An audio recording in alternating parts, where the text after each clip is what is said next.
Si Thanos at Black Adam. Huh? Don't forget to subscribe, like, comment, and share. Kaya ano pang hinihintay? Let's go!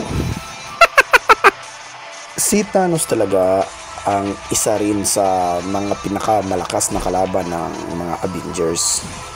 Lalo na nung kukunin niya yung mga bato na hawak nila Doctor Strange, nila Vision.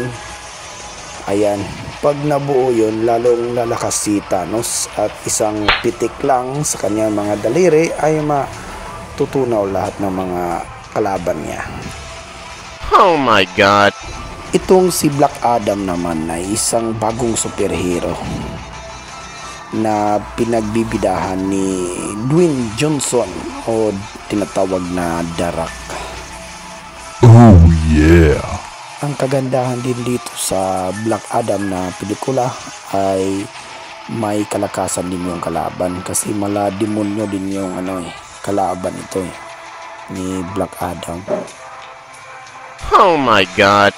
Kaya tingnan nyo dito yung mga kalakasan ni Thanos tsaka ni Black Adam yan. Uh-oh!